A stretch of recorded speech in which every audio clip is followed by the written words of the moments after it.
Perkenalkan, nama saya Kadarati Haryani Utami, nomor absen 17 dari kelas 12 MIPA 4. Di sini saya akan memberikan ulasan dari artikel yang berjudul Medan Perang Pangeran Antasari.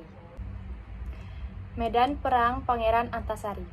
Sinopsisnya, sang pangeran menjadi dalang pecahnya Perang Banjar dengan mengaungkan Perang Sabil melawan orang-orang kafir.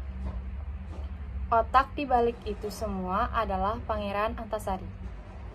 Debut Pangeran Antasari dalam Perang Banjar terjadi ketika rakyat benua Ampat melakukan pemberontakan di daerah Muning yang ditujukan untuk menduduki tambang-tambang batu barang Belanda di Pangaron dan Banyu Irang.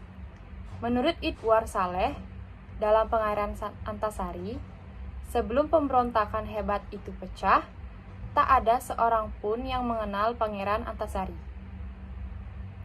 Padahal, jika dilihat dari garis keturunannya, Pangeran Antasari sebetulnya adalah pewaris Kesultanan Banjar dari garis Sultan Kuning yang kehilangan tahta setelah kekuasaannya terputus pada pertengahan abad ke-18. Akibatnya, hak atas Banjar beralih ke garis keturunan Pangeran Hidayatullah. Ia tak memiliki kekayaan apapun yang bisa membuatnya hidup seperti para pangeran-pangeran yang lain. Pangeran Antasari mulai menarik perhatian lawan-lawannya setelah berhasil menghimpun kekuatan sekitar 3.000 orang dari daerah benua Ampat dan benua Lima untuk menyerang benteng Pengaron dan menjatuhkan kedudukan Sultan Tamjid di Martapura yang dianggap antek Belanda. Terlebih, gerakan yang dibawa oleh Pangeran Antasari diembel-embeli isu perang Sabil melawan orang-orang kafir.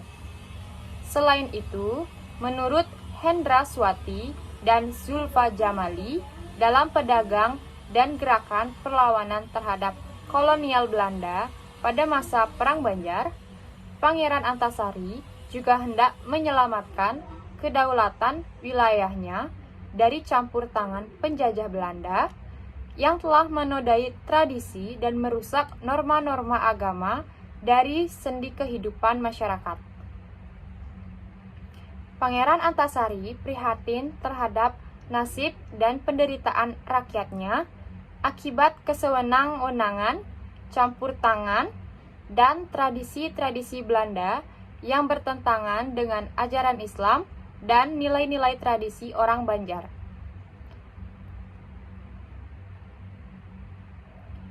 Berkat kepiawaian menghimpun kekuatan rakyat untuk melakukan pemberontakan, Pangeran Antasari pernah ditawari tahta Kesultanan Banjar oleh pemerintah Hindia Belanda. Namun, Pangeran Antasari menolak. Dia lebih menghendaki Pangeran Hidayatullah duduk di tahta Banjar. Pangeran Antasari juga lebih memilih terus berperang melawan kekuatan kolonial ketimbang harus tunduk di bawah pemerintah mereka.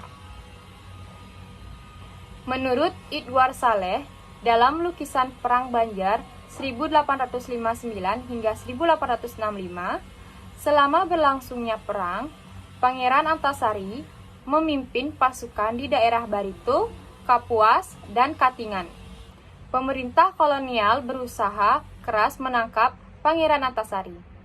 Mereka bahkan sampai memaksa kerajaan-kerajaan di Kalimantan ikut membantu penangkapan, seperti Kerajaan Kutai yang diminta mengirim pasukan-pasukan Dayak untuk melumpuhkan Pangeran Antasari di Muara Taweh, Babai, dan Lahai.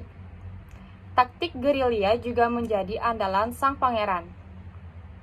Dari sekian banyak pertempuran yang pernah diikuti Pangeran Antasari, pertempuran di Benteng Tongka mungkin menjadi yang paling merepotkan. Pangeran Antasari bersama anak-anaknya dibantu Tumenggung, Surapati harus menghadapi dua gelombang serangan dari Hindia Belanda di bawah pimpinan Letnan Beckham. Pangeran Antasari pun kembali selamat. Pangeran Antasari wafat pada 1862. Para pengikutnya juga terus melancarkan serangan, mempertahankan daerah-daerah yang pernah dipimpin sang pangeran.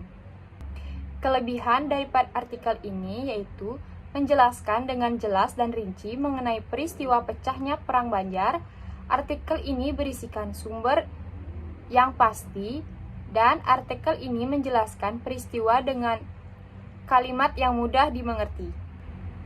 Kekurangan pada artikel yang ini tidak berisikan ilustrasi gambar yang berguna memudahkan pembaca lebih memahami, dan juga penyampaian peristiwa dalam artikel ini kurang ringkas. Hikmah yang dapat kita ambil dari artikel ini yaitu Pangeran Antasari menginspirasi dan memotivasi semua, khususnya untuk generasi muda dalam membela negara serta menjaga persatuan dan kesatuan bangsa. Sekian video ulasan artikel dari saya. Terima kasih.